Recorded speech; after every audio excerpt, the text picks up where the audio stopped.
I have a task to do here. I've been conscripted to read something that somebody has said because the person who was supposed to read it said, I can't read it. So many of you, at least in our church, and maybe some of the family, remember Alex Osegiao. And he's in Ottawa right now, but was here for lots of years and was a very special friend to Jackie and lots of Jackie's friends too. And so on behalf of Joy, I'm going to read what Alex has said, okay? I'll try to do this without messing it up. I'm not ready to write this message to Jackie. I had thought about what I wanted to write in my head, but now I have to put it into action, and I don't want to. I guess it's just another confirmation that this is actually happening.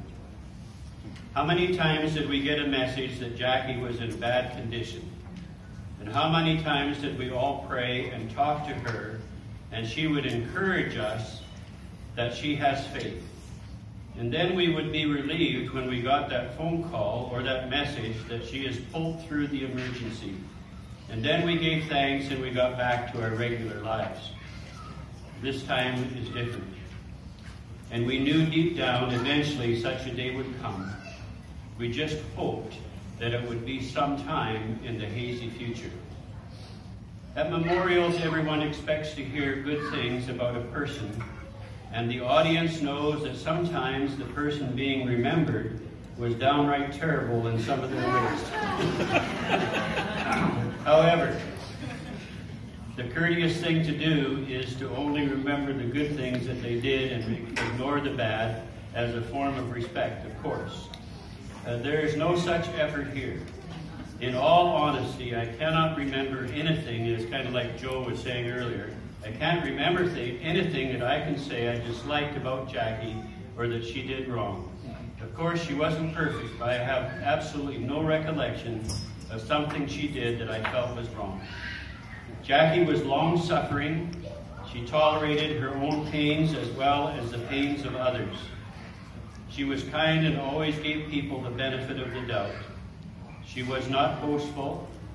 She sought the truth of what life is about, and that's how I believe she found God. She always held hope for everything, even when faced with incredible odds. She definitely endured until the very end. Take a wild guess what text the above description is similar to. I'll give you a hint. It's 1 Corinthians chapter 13. In the end, Jackie loved her neighbor and loved God. That's simple. She was good, but not pious. She loved to party and have fun, but she was not a reveler. She was indispensable to her friends and family, but not famous. You knew when she didn't like something, but she was not judgmental. I have many things I could say about the fun we had and the places we went, but I have limited time, so how can I spend that time talking about the mere shadows of who she was, when I can spend time describing the shining light that was her spirit, honed through perseverance. Jackie, you are now on retirement, and I hope that when I am done my work, I can be as proud of it as I was of yours. And then when I enter retirement, we can hang out and reminisce about all the good old working days of life. Love you, Alex.